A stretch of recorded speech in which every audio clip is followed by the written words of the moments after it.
Yeah, it definitely has some that tower energy, doesn't it?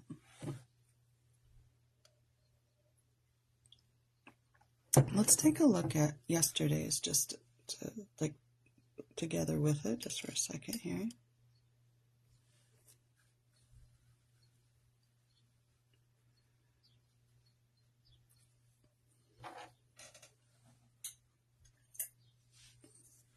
So it looks like, so this one was falling or leaning anyway, but it's super intact, right? Very similar colors, and I think someone even commented when I started, like, oh, look at these greens, they're just like from yesterday. There's an interesting connection here. This feels like these crystals a little bit, these diamonds or sapphires or emeralds or whatever. It's interesting to me that it's like a heart-shaped stone between two windows. I feel like there's connection there. Purple light coming through, it feels like spiritual connection. The lights over here, this was a very dark tower. There's nothing going on inside it, but the light was coming in, and it was coming in from a triangle, which is our vision, dreams, goals, that kind of thing. Now, today, if that tower has fallen, if we've allowed it to fall, and a lot of us were saying this, that we started the day feeling really emotional, and it does feel like breaking down stuff. And if you remember, yesterday's card said you have the power to turn a breakdown into a breakthrough. And that's really what I feel is happening here, is this dragon is breaking through. If we allow things to kind of break down enough, it'll free some of our creative power. And I think that's what this orange is about. It's about our creativity and our creative energy and our self-expression. And that the light is coming from this purple, from the crown, our spiritual connection. And I mean, creativity and spirituality are just linked that way. You know, when we feel ourselves like in our element, whether it's drawing, painting, making music, baking, gardening, whatever it is your creative expression is, that's when you feel most fully yourself, is when you are connected to your spiritual self, your source, your God, your whatever, higher self, whatever, however you define it. And I feel like that's, we started here with the light in the window. When I was a kid, I loved the idea, it was around the holidays that I would learn about it or hear about it, is you put a window in, or you put a candle in your window, and it signals that you welcome travelers that need shelter. And that's what I always think of when I see a candle in the window. It's like this is a welcoming place. You are welcome here. There's help for you if you need it. There's shelter, that kind of thing. And even though it's like a crumbling building, there's still, the windows seem separate from the building. This one in particular, it doesn't, like, the physics of it doesn't really make sense to me, because it's like, where would the roof be? How is this dragon? Like, because it's not physical, it's the spiritual realm. So there's always a place for you. I feel like everything else could crumble, but this window would stay intact.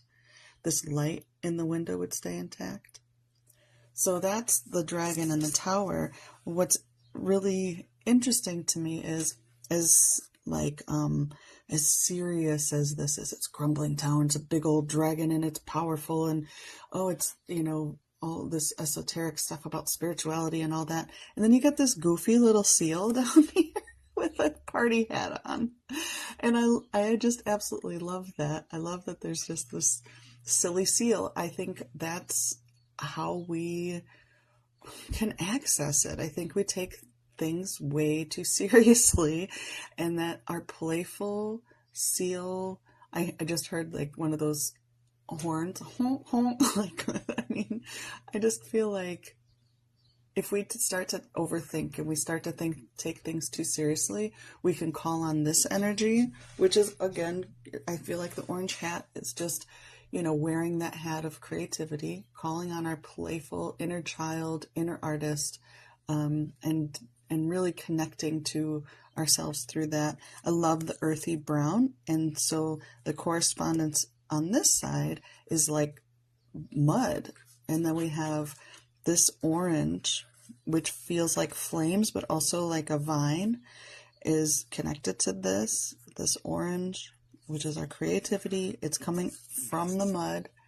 So I feel like the seal could like roll around in the mud, get in it, be willing to get in your emotional stuff in the way that you transmute it, how it becomes the lotus is you like got to roll around in it. You got to say like, oh, I'm emotional today. Let's see what that's about. Rather than like holding back all the feelings and stuff like that, let it break down so you could free the power of it. Let roll around in the mud so that it can, churn it up, and so that you can like set this fiery nature free. Sometimes we have to get a little angry to free ourselves from despair, and that could be what this is about a little bit too. I feel like this here, this swan, is a little bit reminiscent of the ugly duckling thing, where it's like we, sometimes, or like my art will go through that ugly phase people will talk about. We could go through an ugly phase with our emotions. We could need to ugly cry for a little bit, but that's the transformation, allowing things to mature, allowing things to develop through that process, and to become the lotus, to become the expansion that we desire.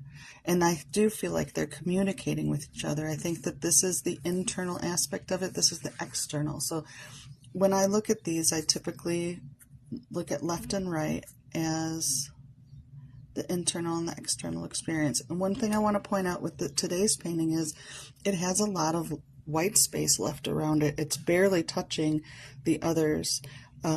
And I tend to interpret the white space as non-physical, and then where the paint is as the material realm. And so I feel like we have a lot of non-physical, excuse me, influence. Woo, that throat energy, got to clear that out. There's a lot to come through today, and I think that we can ask for it. We can say, hey, I know you're right there, help me out, yeah, there's just a lot of like congestion, I think, energetically, that we need to clear. There's a lot of mud that needs to settle. So internally, we've got this kind of tower breaking down, and externally we have kind of like a field where we've planted things, like some mud that's growing into things. We've got the seal, the playful seal, and then we can be a silly goose too. I think that's a good, like this kind of peeking around the side. It also, that like goose swan energy is similar to this over here, which is this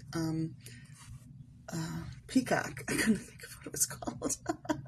Peacock. But look at how long their necks are. Look at how much space there is for throat energy expression. So it feels like internally we can be a playful seal, and then externally we can be a silly goose and express ourselves in kind of fun and funny ways.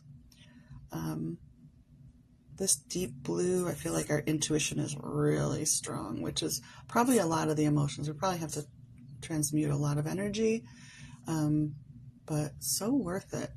All through everything, though, is this beautiful green and these hearts. I feel like it's a lot of heart work, which is why we may be feeling the feelings of it. But there's a lot of water, too. It's a little dark, but like dark night kind of stuff. But there's so much light in it, and we're going to access that through our creativity and expression. Real quick, looking at the top and bottom, this is what we're aware of, this is what we're not. I think the seal is something that we're really going to learn about today, is how we can use our playfulness in ways that will advance, and help us expand in these other ways that we wouldn't normally associate playfulness with. Let's see. That's all that's coming to me right now about that. As I'd like to remind you, you're the ultimate authority on what things mean to you.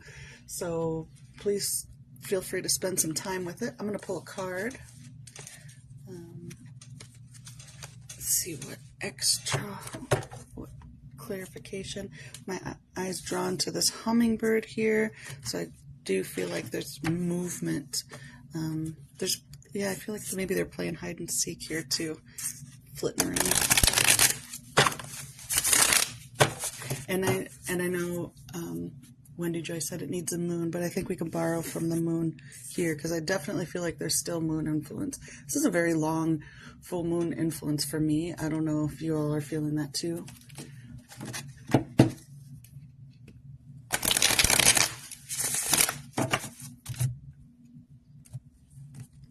All right. Look at all the stones. That's kind of perfect, isn't it? Metaphysical mastery. All things are the same one thing, just vibrating at different frequencies. So change doesn't have to be a heavy struggle. It's as simple as choosing from an infinite number of already existing possibilities and becoming what we prefer by matching the frequency. Look at all those stones. That's great. That's a perfect card for today. All right. So that's today's message. It can be simple. It really can. It can be as simple as making a choice. Which window do you want to pick? You know, which aspect of self do you want to embody today? You know, that kind of thing. All right. So that's today's message. Again, if anybody wants to shop oracle cards or book a reading or anything like that, you can find it all at lindafabry.com.